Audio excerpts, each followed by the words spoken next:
Welcome to the SIWIKE Podcast, the only podcast that shares the stuff you didn't know you needed to know about jobs, careers, and life. The SIWIKE Podcast, the stuff I wish I knew earlier. Hi everyone, and welcome to the SIWIKE Stuff I Wish I Knew Earlier podcast. We're here with one of our new guest hosts, Lisa Langley, and she comes to us with a background in education and hospitality and a whole bunch of other things, and we'll get into her journey. So, Lisa, how are you doing? I'm good. I'm happy to be here. Thanks for inviting me. Sounds good. So why don't we start off a little bit about you and what you're doing right now. If you can tell a little bit, tell the audience what you're doing at this moment. Sure. So right now I am a senior consultant, talent development at Toronto Metropolitan University, formerly Ryerson. It's a mouthful. But what it is in general is I'm focused on employee development, and I organize a lot of programs for staff to participate in, things like career development programs, leadership development programs, orientation programs for leaders currently.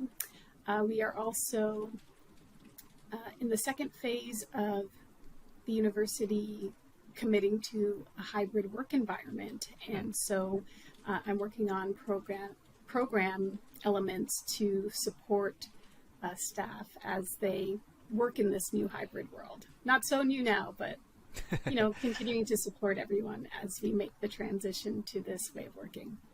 For sure, we're getting used to it. So it's basically working in the university, but less for the students and more for the people that support all of the students there. So that's amazing. So I'd love to rewind and go back to you as a kid. So what were you like growing up? What was Lisa as a kid? What made Lisa as she was kind of figuring things out there? So how were you like as a kid? People that know me as a kid would say I was a very good student. I was a very good girl. I listened to my parents. I did what, things were expected of me. I would say people had high expectations of me because I did so well in school. Okay. I liked studying. I liked reading. I learned how to read when I was 2. I think something about school really worked for me. Now that I'm older, I can probably say it was the structure, being in a supportive environment, learning new things. But it really worked. I liked playing. I had an imagination, so I liked to write stories, play outside with my friends all summer long. I was just thinking about that recently. And playing, imaginary games like House, or things that would require playing roles. Okay. So it sounds like you're a pretty creative person, writing stories. Did you ever have any published or anything, or winning any competitions, or is it just more for yourself? Yeah, more for myself. Sounds good. So growing up in that, what were some of the influence along the way? So parents, family, because you ultimately got into education, and there was a stint in hospitality and things like that. So what were some of the influences along the way that led you to that route? Were there other teachers, parents, educators, or stuff like that around? Yeah, so very interesting. My family's from Jamaica, and when they were growing up, there were predominantly 2 things that women became: nurse or teacher. So based on my academic achievement, I think many people in the family, including my parents, thought I would become a teacher or go into teaching. And I kind of thought I would do it as well, except when I got into high school.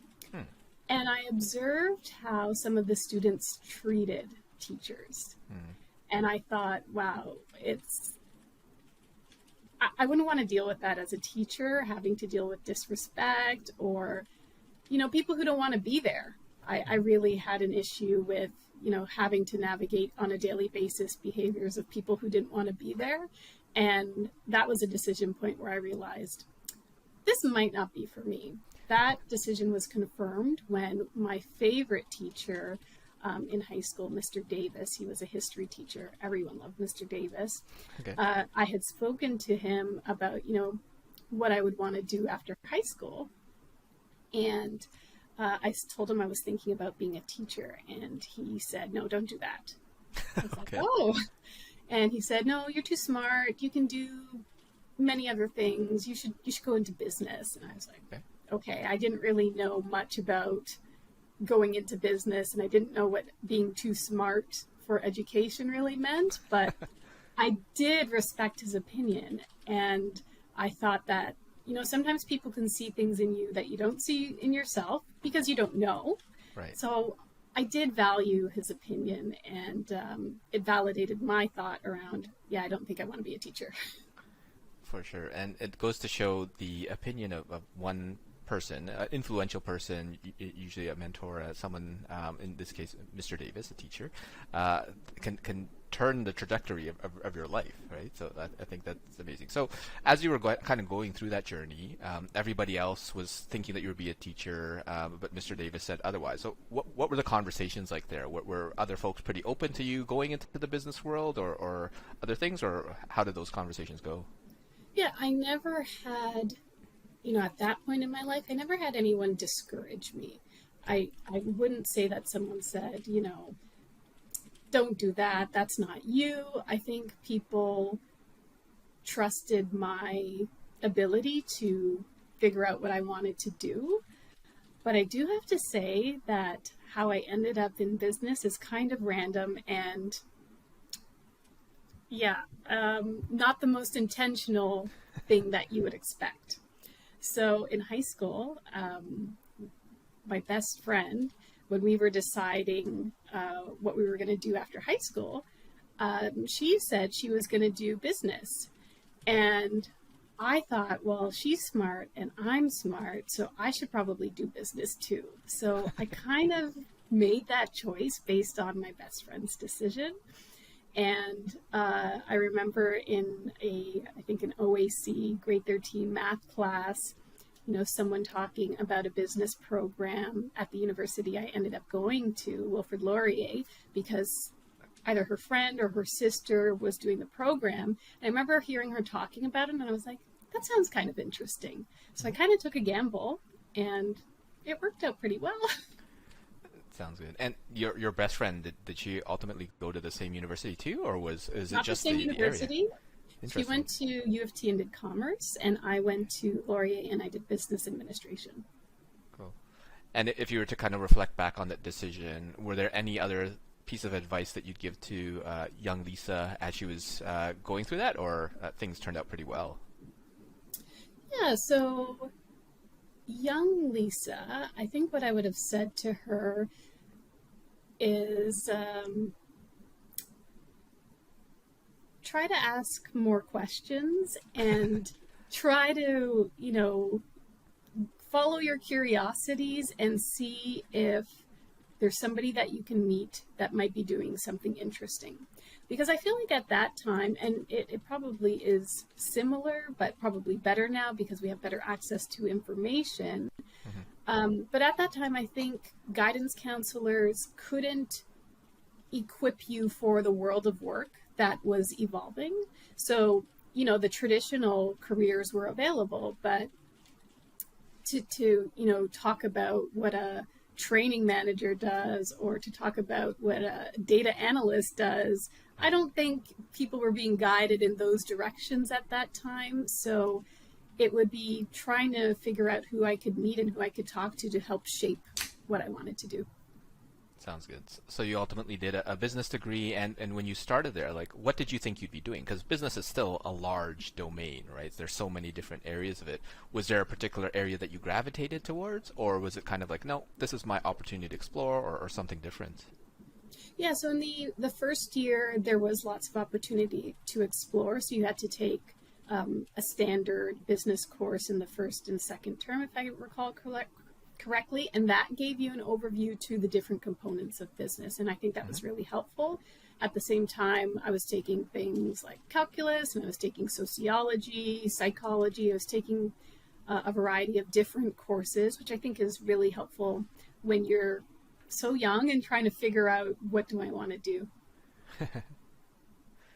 Sounds good. And then it how wasn't did you until second year when we started doing a deeper dive into finance and accounting and marketing, and human resources, where I discovered, okay, out of everything, I think human resources is closest to what I like to do and what my skills are. Okay. And talk to us a little bit about that, like identification of, this sounds like it's for me, or this feels like it's for me. Is it really just like a feeling that you had, or was there maybe another influential Mr. Davis type of thing that you encountered, or were there other things at play?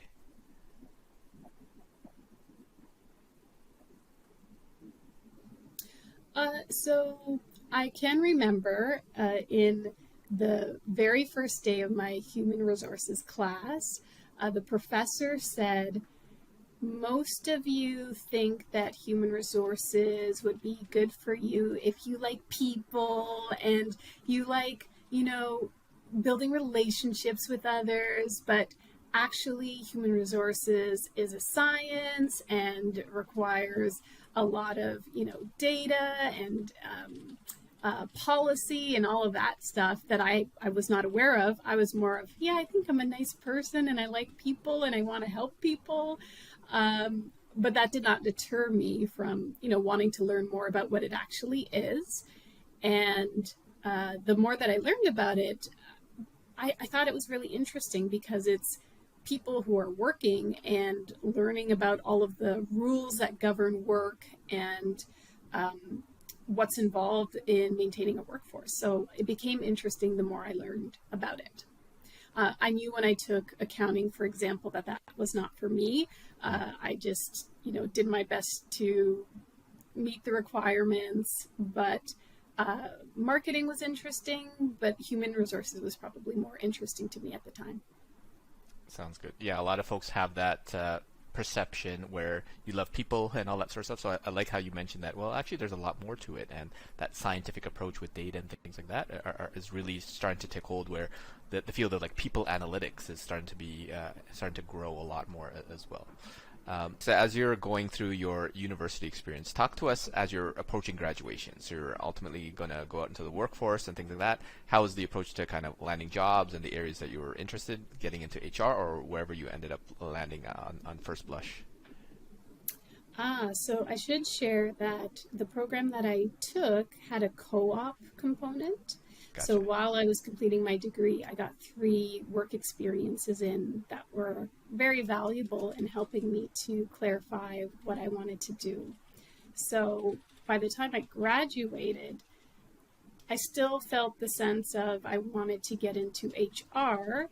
However, I wasn't finding it so easy to get into HR without HR experience. So how was that process? So you have a couple of co-op work terms, internships, which presumably gave you some sort of work experience, but not necessarily HR. And then how did you ultimately kind of navigate your way into the field or around the field and progress throughout your career? Okay, so it's kind of a long road.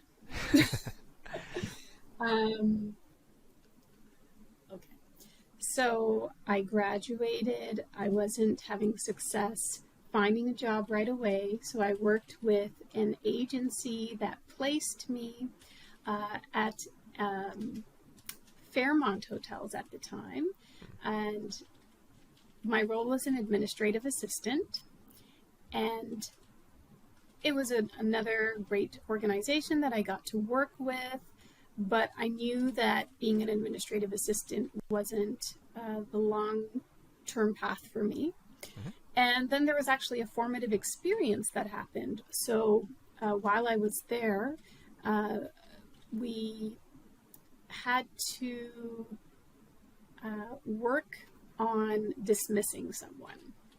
And as part of that process, we engaged an organization to do the outplacement and be the one to support the person who is being dismissed. Mm-hmm. And that is when I realized, oh my gosh, I want to do that job. I want to be there for people who are losing their jobs. So I started to investigate what that would look like, and I found out there was a program at George Brown College called the Career and Work Counselor Program. And so I ended up leaving my position and doing a 1-year program at George Brown in Career and Work Counseling. So that was another great program, and again, I was able to get some work experience. The first position that I got was working in a nonprofit organization focused on internationally trained professionals. And then the second placement that I got was working with an executive search firm and doing resume and interview coaching for executives in transition. So I did that, finished the program. I ended up landing a position back at the place where I did my first intern placement. And while I was there, I connected with someone who had also done the program at George Brown. She was working in consulting, and we connected, and then there was a position available where she worked. I applied, and then I ended up as a consultant in that organization. And my consulting was in career transition work. So I was helping people who were being laid off. Sounds good. So you actually achieved that goal in terms of where you wanted to be. And if you were to kind of give advice for, again, young Lisa as she was either first entering the workforce, not necessarily getting the success that she wanted, and then maybe later on as she ultimately found that success, like what sort of advice would you have to young Lisa at those two different points? So the first advice that I would have given young Lisa is that your first job doesn't have to be your forever job. It's really important to get, some experience, because you learn so much from the positions that you don't like and the environments that are not right from you, not right for you, as much as the ones that you do like and are right for you. So, just because you don't get it right the first time doesn't mean it's final. I wish I had known that. Sounds good. And then ultimately, as you started progressing through, and you ended up getting into the role that you actually want to do, like what sort of advice would you have for yourself along that way? What would I advise?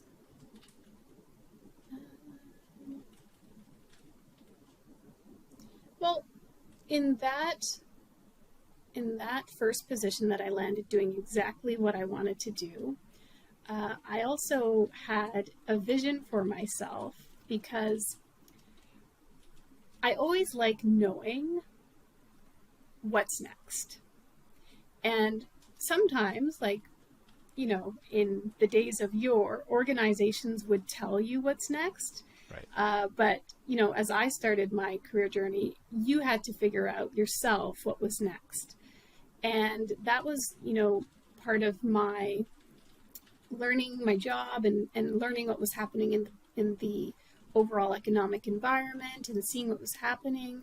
I felt that the field that I was in, it was changing, and I didn't know that long term would this be something that I could be doing for 20 years. So I think I would advise myself at that point in time to be patient, but also keep your big picture in mind. Because I was impatient and frustrated that, things were not happening as fast as I wanted them to, but you can be patient and have a big picture in mind and slowly work towards what you really want to do, whatever that might be. Sounds good. And now you're mostly in kind of the learning and development space and helping people advance in their careers. So what was the process to get into that world like? Okay. So in that position where I was helping people with their career transitions, I ended up doing a master's of education part-time. And because I started doing that master's part-time, I ended up transferring to another practice area in the consulting organization I was working in leadership development. So in that position, I was designing and developing leadership development programs.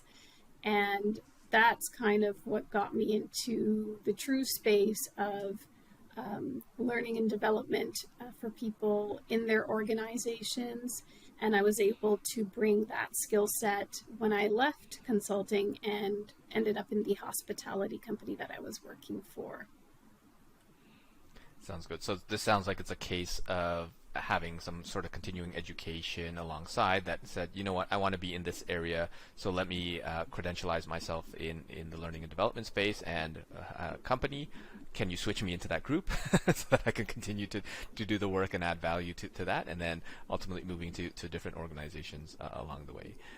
And then from that back to hospitality, how is that shift a little bit different? Because you started in hospitality, now you're back in hospitality, but in a quite a different role. How does that kind of play out, or what are some of the commentary or lessons that you had along the way? Well, I would definitely say the biggest thing that took place was me deciding to do my master's, because the credential gave me credibility when I was working in the leadership development space. So if I had not done that, the transition to that practice area wouldn't have been possible. And Right. then the experience that I got designing and developing leadership development programs, that's what I ended up doing in hospitality. So that was the thread through all of these experiences.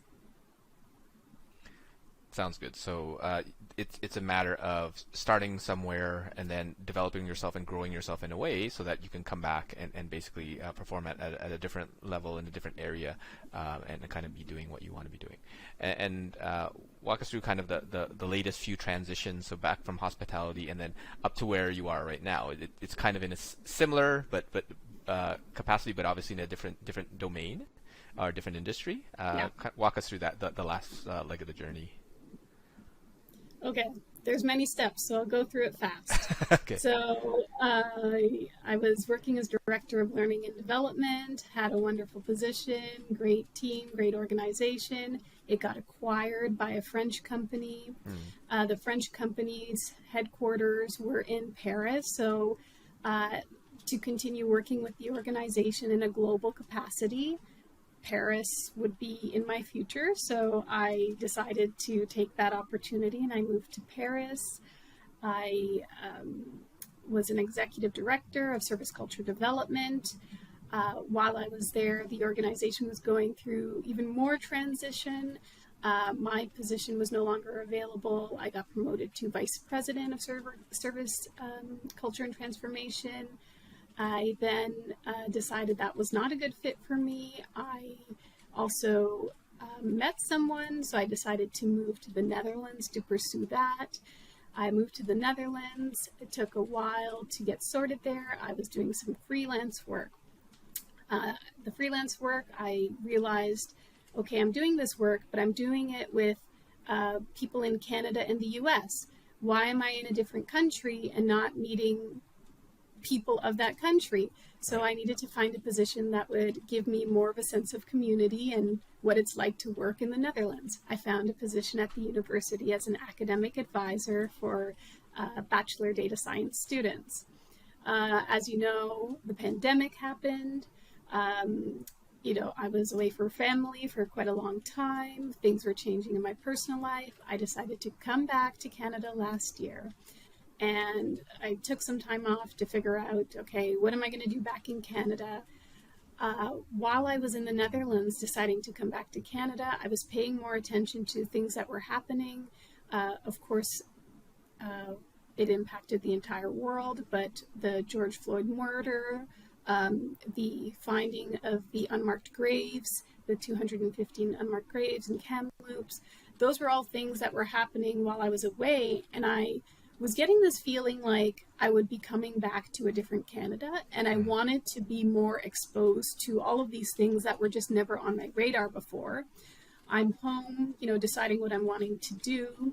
I'm reading the paper and I'm seeing all of these changes happening at Ryerson. I was like, wow, this is interesting. They're taking statues down and, they're doing these consultations. So I was just reading about it. And then when I decided to, reach out to my network and let them know I was back, one of the people I reached out to worked at Ryerson at the time. And I told him I was back, I would be looking for contract opportunities, and he let me know that there was an opportunity. And I said, I'm not looking for a job. I just want to, let my network know that I'm back. And he's like, yeah, but I think you should consider this opportunity. And so I did. And so I ended up at Toronto Met. Sounds good. Thanks for that summary. I'm sure there's a lot of deeper dives we can go to, like moving to Paris is definitely not inconsequential. There's probably a lot of stories in there, and then Netherlands as well, and then coming back. And it probably speaks to reaching out to your network, that even though you aren't looking, you end up landing something. So those are important things. So thanks so much for sharing your journey and a lot of the important SWIKE, the stuff I wish I knew earlier along the way. So I know you shared a couple where, like, your first job doesn't have to be your forever job, and even if you are going through life, having that vision for yourself, and that the networking piece is obviously another one.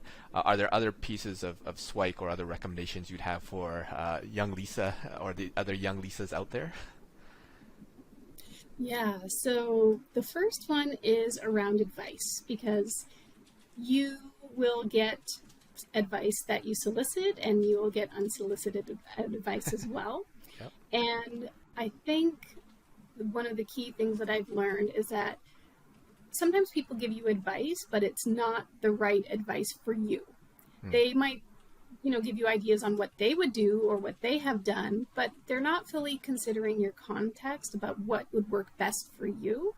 And I think that's always something important to remember when you're making decisions based on advice that you receive. Good to take it in, but also consider, is this the right thing for me? In particular, I'm referencing when I decided to take a master's and pursue that, one of the pieces of advice I received was, don't do that. You don't need a master's to do this job. And I could have, said, yeah, that's true. Like, why am I going to put myself through that trouble if I don't need to?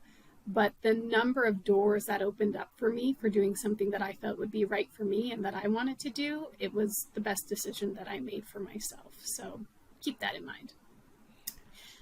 The second one, I actually heard this quite recently on Stephen Bartlett's podcast, Diary of the CEO. Okay. And it really resonated for me. It was, if you believe what everyone around you believes, that's probably not your belief. Okay. And I really, really liked that because it speaks to the experience I had moving abroad and recognizing, you become accustomed to doing things a certain way or approaching things a certain way because that's the way that it's done. That's the way you've seen it done. But then you can enter a brand new environment and discover, wow, there are other ways of doing it, and no one way is the right way. And you have to figure out, once you get the exposure, like, what's the right way for me?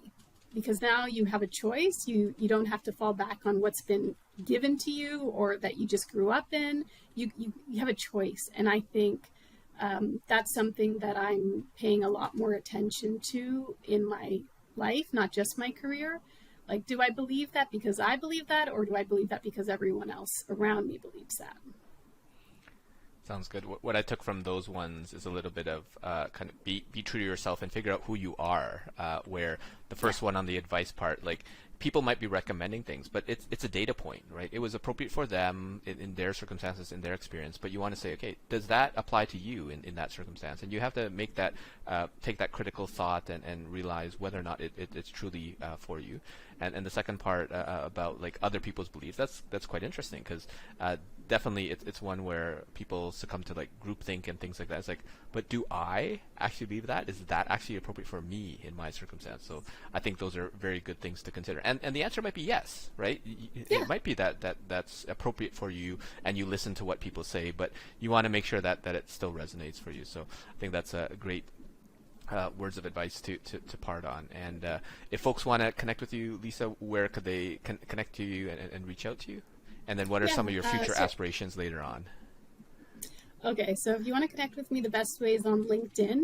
You can go to linkedin.com/in/Lisa J. Langley. That's the most direct way to me. You can also search for me there. And future aspirations. Wow. I wish I could tell you something concretely, but I want you to know that I am building my portfolio of experiences, and I'm enjoying that process. And the most important thing to me is that I work with great people, I do interesting work, and I do work that has impact. So as long as I'm doing things in the future that include those 3 requirements, I'm good. Sounds good. Sounds like that'll be an interesting portfolio of work to catch up with you later on in the future. So thanks so much, Lisa, for sharing your thoughts, experience, and your SWIKE, and hopefully we'll have you back for a future episode. Thank you, Luki. I appreciate being here and for you taking interest in my journey. Take care. Thanks for joining us on the SWIKE Stuff I Wish I Knew Earlier, the podcast. If you like the podcast, please subscribe on iTunes, Stitcher, or wherever you found this podcast. And if you can give us a review, that would be very appreciated. Feel free to contact me on LinkedIn at Lukidanu, Lukidanu, and the same on most social media platforms. And I look forward to hearing from you. Thanks. Bye.